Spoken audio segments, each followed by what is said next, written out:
let's spend a couple minutes talking about foam rolling. Foam rolling was probably one of the best things I ever incorporated into my daily rituals to help live pain-free.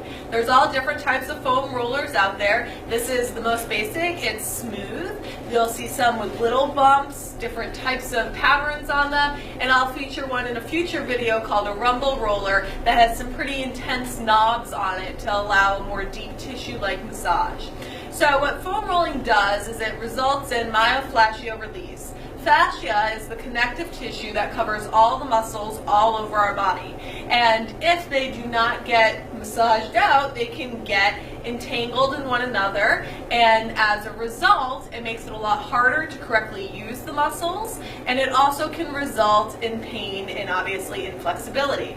So a lot of times people will go get massages to help release some of that tension and pressure and help themselves live pain-free. Massages are awesome, but they can be inconvenient because you have to schedule them on the massage therapist's basis, and expensive. So this is a great way to get an at-home massage in between your professional ones and to break up some of that fascia tension along your muscles, allowing you to live pain-free and and use your muscles correctly.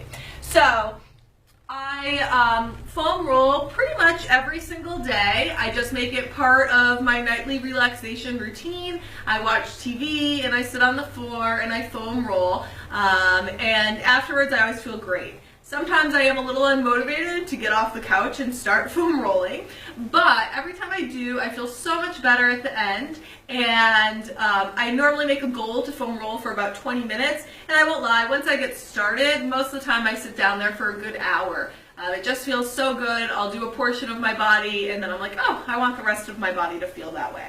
When you're foam rolling, what you're going to do is you're going to apply pressure in between the muscle that you're foam rolling and the roller itself, and you're not rolling out like dough. You're going to go really slow back and forth and left and right until you feel an area of tension.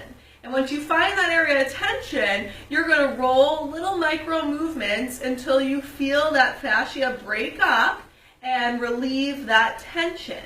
Okay? It can be extremely painful the first few times that you foam roll, and if you don't do it on a regular basis, it will continue to be painful. Because I do this on a daily basis, or at least 5 times a week, yes, it is slightly uncomfortable when I first start, but the release happens a lot faster, and I feel so amazing afterwards. You can literally foam roll any part of your body, your legs, your arms, your chest, your back. You do obviously want to be careful with your lower back in avoiding putting pressure on your organs, because that can obviously cause damage.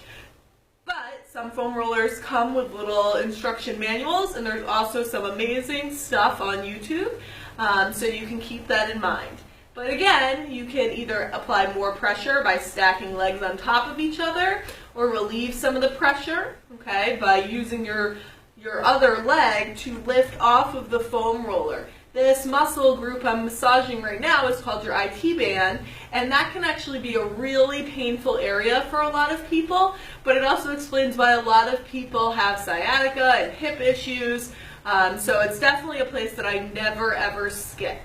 And again, you can do your lats, you can do your chest, your shoulders, your forearms, any place that's feeling tight.